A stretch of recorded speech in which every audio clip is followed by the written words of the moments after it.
Kozhikode KSRTC ബസ്സിൽ ലൈംഗിക അതിക്രമത്തിന് ശ്രമിച്ചയാളെ കൈകാര്യം ചെയ്ത യുവതി. മാനന്തവാടിയിൽ നിന്ന് കോഴിക്കോട്ടേക്ക് വന്ന ബസ്സിലായിരുന്നു സംഭവം. യുവതി പരാതി നൽകാത്തതുകൊണ്ട് പോലീസ് കേസെടുത്തിട്ടില്ല. പക്ഷേ യുവതി തന്നെ കൈകാര്യം ചെയ്തു എന്നാണ് നമ്മുടെ ബ്യൂറോ റിപ്പോർട്ട് ചെയ്യുന്നത്. രാഹുൽ സുരേഷ് കോഴിക്കോട് നിന്ന് ചേരുന്നു. പറയൂ രാഹുൽ, ഗുഡ് മോർണിംഗ്.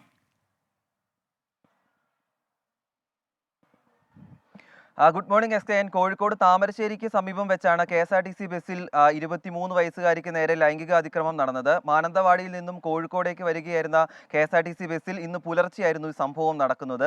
ബസ്സിൽ വെച്ച് തന്നെ ഈ ലൈംഗികാതിക്രമം നടത്തിയ പ്രതിയോട് യുവതി നേരിട്ട് പ്രതികരിക്കുകയും കൈകാര്യം ചെയ്യുകയും ചെയ്തു. തുടർന്ന് ബസ്സിലുണ്ടായിരുന്ന യാത്രക്കാരും ഈ ബസ് ഡ്രൈവറും ഉൾപ്പെടെ ഈ വിഷയത്തിൽ ഇടപെടുകയും ബസ് നേരെ താമരശ്ശേരി പോലീസ് സ്റ്റേഷനിലേക്ക് കൊണ്ടുപോകുകയുമായിരുന്നു. എന്നാൽ പരാതി നൽകാൻ യുവതി തയ്യാറായിരുന്നില്ല. അതുകൊണ്ട് കേസെടുക്കാതെ ഈ പ്രശ്നം പറഞ്ഞ് സംസാരിച്ച ശേഷം ബസ്സും അതോടൊപ്പം ബസ്സിലുണ്ടായിരുന്ന യാത്രക്കാരെയും ഈ യുവതിയെയും വിട്ടയക്കുകയായിരുന്നു എന്നാണ് നമ്മളിപ്പോൾ മനസ്സിലാക്കുന്നത്. S K Rahul Suresh.